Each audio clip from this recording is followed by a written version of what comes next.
A Karen tried to snatch a woman's face mask and give it to her child, but she dropped on the floor writhing because she just got tasered. I argued with my husband about whether or not to post this because I'm pretty sure this will make the local news and I didn't want to burn this account just yet. But he won RPS, so here we are. Prepare yourself, this story has layers. We were at the dreaded big box store picking up potting soil because we are going to DIY ourselves through the isolation. Things aren't crazy here, yet, but there is a 2 per customer limit on a majority of items. I assume this means everything, so we're getting 2 bags each of a few different types of soil. My husband is loading the last of 8 bags on our cart when I hear her. I know it's a Karen just by the level of unnecessary outrage in her voice. Karen, are you kidding me? Not a lot of people out here in the garden center, but we all look to her. I was almost disappointed to see she didn't come with the requisite haircut. She actually looked like a frazzled mom, her kid tugging on her hand and an overfull handbasket of groceries, and I had a moment of girl, I feel you. But damn it, she was pointing at us. Karen, you can't buy that many. You are hoarding. My husband, yeah we can, we're getting 2 each. Karen, oh you don't fool me.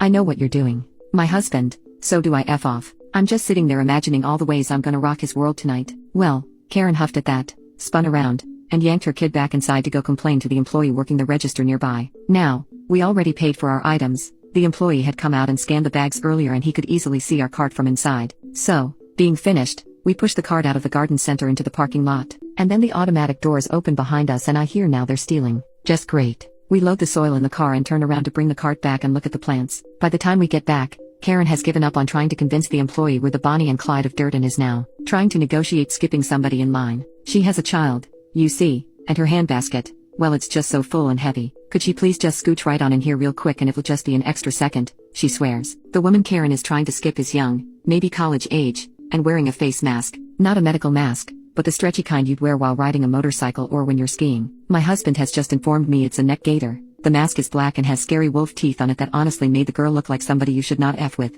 even though she was wearing a Gap t-shirt and flip-flops. Mask girl is just shaking her head no, and that's all I got as we dropped off the cart. I browse, pick up a couple of plants, and head inside to wait in line. Now it's showtime. Karen and Mask girl are near the register facing off, no pun intended. From the looks of things, Mask girl finished her purchase and Karen stopped her before she could leave. I don't know if she grabbed her or anything, but Karen was still holding her full handbasket, so she hadn't checked out yet. Well, she hadn't paid for her groceries yet, because clearly this woman had checked out. Karen, but you don't even need it now, you're leaving. My son could get sick because you won't give it to him and he needs it. Mask girl, hell no, you can't have it. Back off, lady. Karen, but my son really likes it and it's obviously made for boys anyway. Why would you even want to wear something so scary? Mask girl, because I like it. And it has my germs on it. Why would you put a stranger's mask on your kid? Karen, why are you being so rude? You wouldn't let us go through the checkout first and now you're making my son very upset. Mask girl, your problem, not mine. The mask girl turns to leave while Karen manifests the biggest balls ever and grabs Mask girl by the back of her mask. Let me make a side note here. When all of this is going down,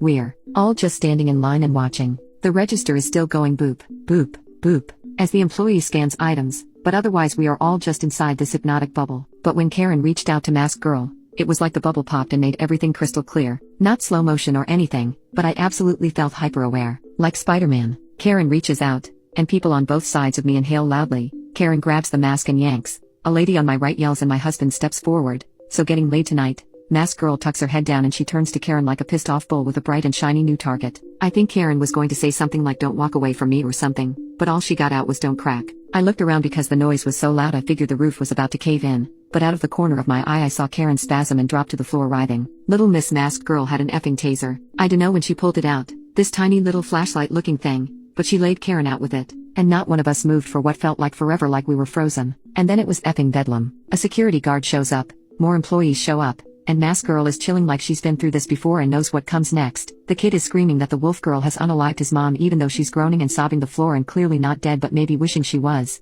The people that had been in line with us were all talking at once trying to tell the security guard what happened. We hung around just witnessing the insanity for maybe 2 minutes before Karen started choking out demands for an ambulance, the police, a lawyer, the mayor, restitution, and reparations. My husband made eye contact with an employee and got a thumbs up when he put the plants on a shelf and pointed toward the door. We got the F out there. We drove home in silence until my husband parked the car in our driveway and then we just burst out laughing. Neither of us have ever seen anything like that before. We live in a small beach town. People are super laid back and mellow. Karen was anything but and I hope to never see her again.